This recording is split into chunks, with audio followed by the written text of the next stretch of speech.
Right, call Lord Yahweh Bashim Shai Bashim Kakadash, double honors to the elders and apostles, great millstone of Ruel. I'm not a member yet. I've entered into their labors. Peace, mercy, and blessings. True and sincere brothers and sisters doing this wherever you are, whatever your lot may be, coming to you again with another quick one.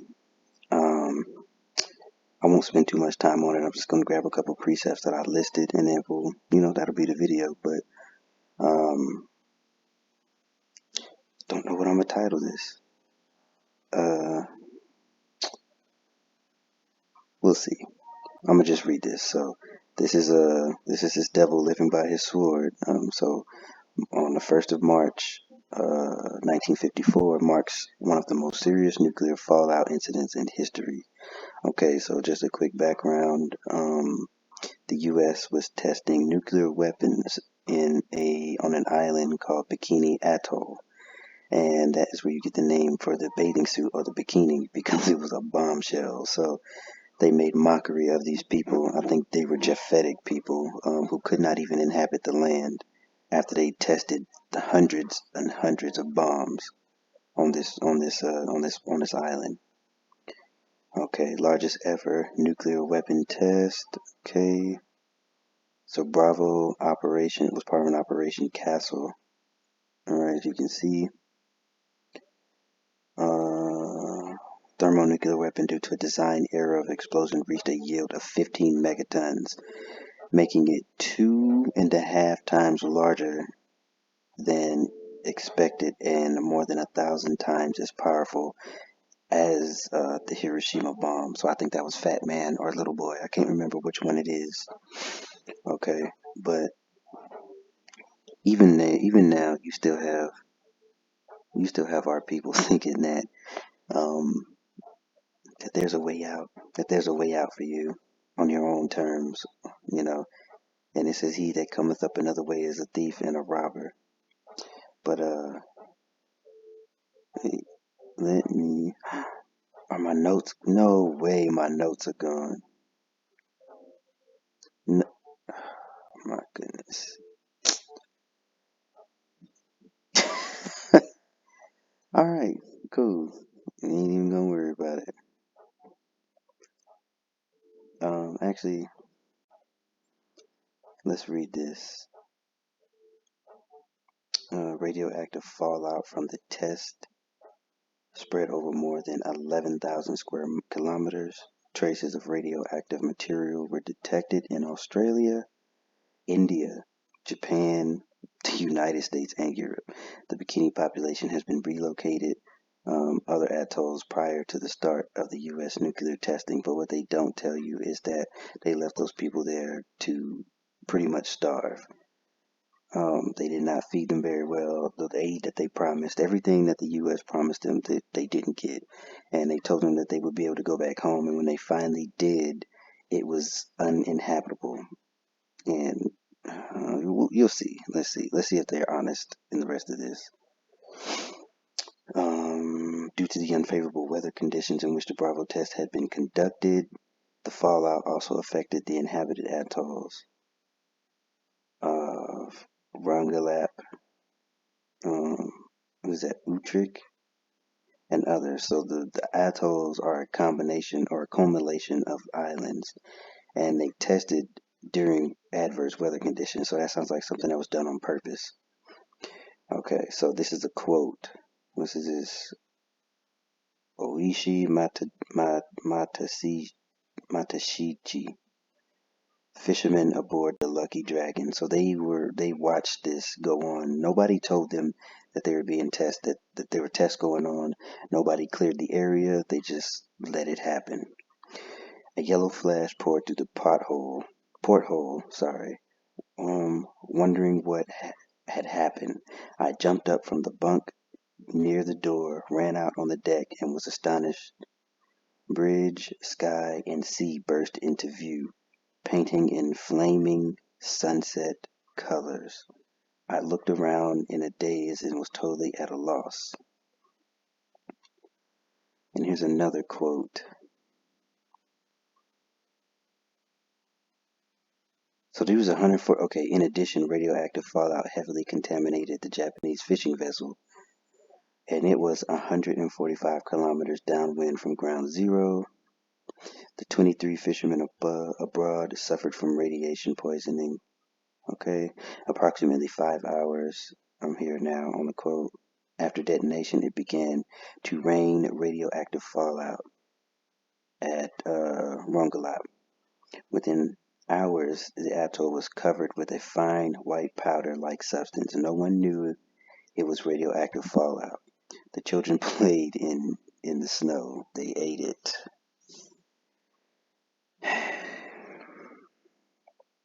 So I got a couple of them. At least I know exactly. I know where a few of them are at. So we read that 2 Peter's 3, 2 Peter 3 and 10. So let's go to that real quick. And I don't really think our people understand, what's going on or what's coming down the pipe, because these things are prophesied to happen, and this was in 1954. So don't think for one second that this devil has not perfected his weapon, and many other weapons. Many other Edomite tribes around the world have they perfected theirs as well. 2 Peter 3 and 10, but the day of the Lord will come as a thief in the night, in the which the heavens shall pass away with a great noise, and the elements shall melt with fervent heat. The earth also and the works there are therein shall be burned up. We'll move down to 12. Looking for and hasting unto the coming of the day of God, wherein the heavens being on fire shall be dissolved, and the elements shall melt with fervent heat. And he's asking that, so seeing that all these things should be dissolved, what manner of persons ought ye to be in all holy conversation and godliness? But a lot of our people have woken up to who they are, but they're still in a party and immersed spirit. And before this even happens, you still have the famines, you still have the riots, and the neighbors invading one another, according to Second Esdras. There are so many things that are coming that by the time this hits, um, man, like that's just the icing on the cake. And of course, that is why a lot of that is written in the book of Revelation as the last book for a reason. Not that it's all chronologically, but I'm just making us a comparison. And it might be a little loud. Okay, let me see what else I can glean, because I had some nope.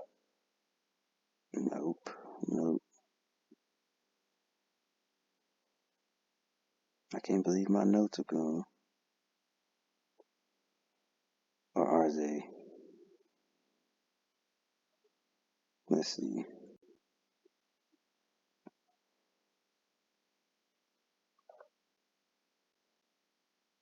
Yep, they're gone. Okay. So let's see let's glean. Let's grab another quote. During the second and third decade, this is National Institute of Health, Maryland and Brookhaven. Okay, during the second and third decade after the accident, most of the Rongelap children and many adults developed thyroid nodules, some of which proven to be malignant. So when wait, oh, this is interesting. Here's this quote. We are sadly more akin to the children of Israel when they left Egypt and wandered through the desert for 40 years. We left Bikini and have wandered through the ocean for 32 years, and we will never return to our promised land. Bikini and Representative Tomaki Judah. That's interesting. That's it's quite interesting. But the difference is we're going to return. Let me see, where are we at?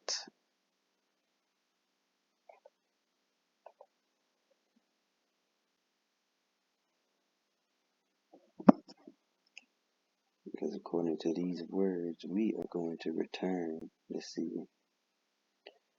All right, so Hebrews 8 and 7. For if the first covenant had been faultless, then should no place have been sought for the second. Let's keep scrolling. I want to get straight to the point.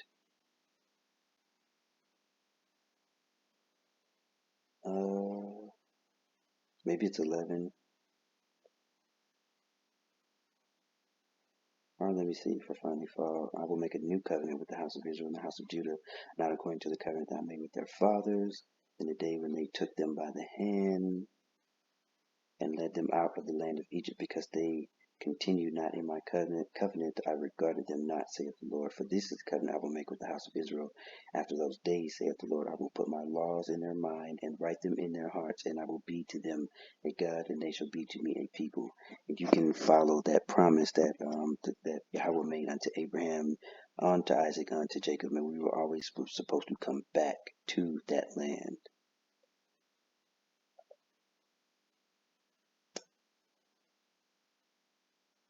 No, it might be 11. Give me a second. Let's see.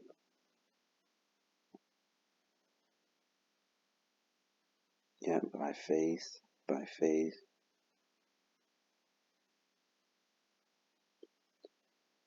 Okay, so by faith sojourn in the land of promise. So this is where it's to start. It talks about Abraham going to that land. But we lost it due to sin, due to transgression, as it was previously stated. So if we go back to Hebrews 8, where it says he will write his laws in our mind, in our inward parts, that means that once we get back to that land, we ain't coming out. We're not leaving. Okay, so we'll leave it at that. Let me see if there's anything else. But I really just wanted to go over this. You can look it up on your own. You can probably pull it up on YouTube. But this just goes to show that when the Lord gave this devil his blessing, he really gave him his blessing. And he made it to the point where it would be an impossible win for us on our own. So, of course, as we're reading this, you read Hebrews 11, it's all about by faith, because our gift is the gift of faith. And you don't want to be caught in that second death. There is much more to a nuclear blast than the initial blast itself. Okay? There is much more to it. And you don't know, the Lord can make you suffer in ways you had no idea. Because that is one of his titles, Al-Shadja, terrible demon-like power. He's the king of terrors, right? It's a fearful thing to fall into the hands of the living God. So let this be a warning. He's given this devil a perfect gift, but he's also given us a perfect gift, and that's the gift of faith. And if we don't utilize that to please him,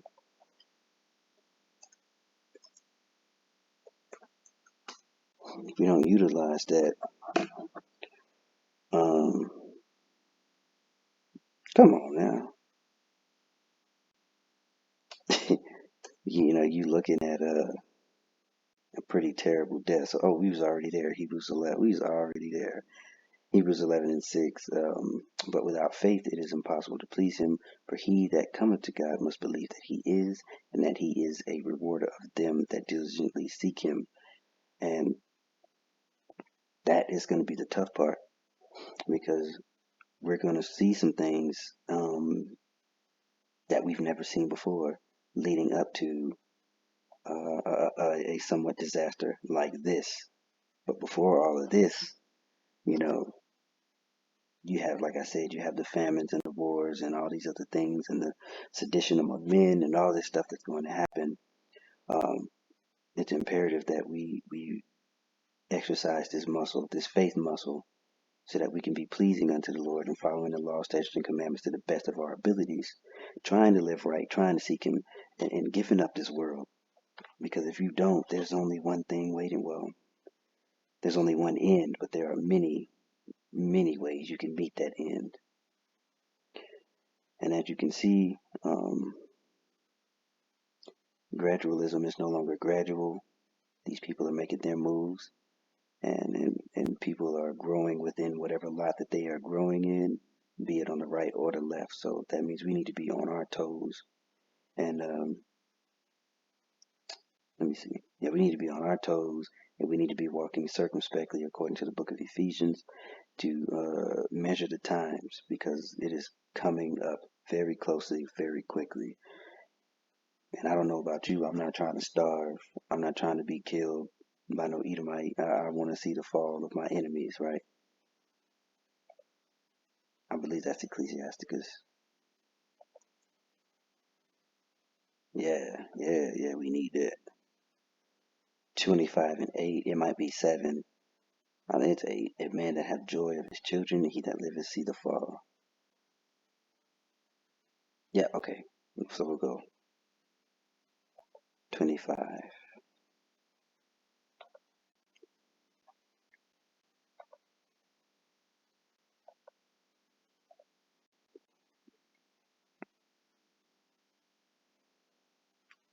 Okay. Starting at 7. There be 9 things which I have judged in mine heart, to be happy, and the 10th I will utter with my tongue, a man that hath joy of his children, and he that liveth to see the fall of his enemies. So that's what we're looking forward to. And also,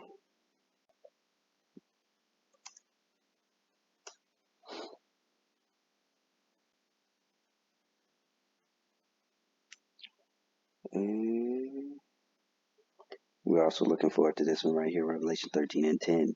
He that leadeth into captivity shall go into captivity. He that killeth with the sword must be killed with the sword. Here is the patience and the faith of the saints, right? And this encompasses your sword. This encompasses your sword. So all of the terrible things you've done on the earth, um, and this is just one small thing. You're gonna go out that way. So you and 2/3 of our people are gonna go out this way. So it is imperative of us, of the hopeful elect, that like I said, we're walking circumspectly, we're living repentant lives, living, how do you say that? Living a repentant life, right? There we go. Doing our best to please Yahweh Bashim Yahushai, and walking by faith, walking in the Spirit. Let me see. Was there something else that I wanted? Okay, no, that's it. Yeah, so walking by faith and walking in the Spirit is paramount. Um, we no longer have the luxury to make simple mistakes, so tread lightly, pay attention to what's going on around you. Get in the Word. If you're still young in this thing, get in the Word, read, take notes, do what you need to do. This thing is a deadly, deadly serious situation, and I don't really think that our people truly understand how serious it is. But they will when the Lord, when Yahweh and Bahashim Yahushua visits the world in which He made, and these plagues start ramping up. Then they gonna want to see. Then they gonna want to repent. Then they gonna want to come and ask those of us who are trying to live correctly how they can correct themselves, right? But they're gonna have to go to the ones that are selling oil for their lamps. So that being said, shalom.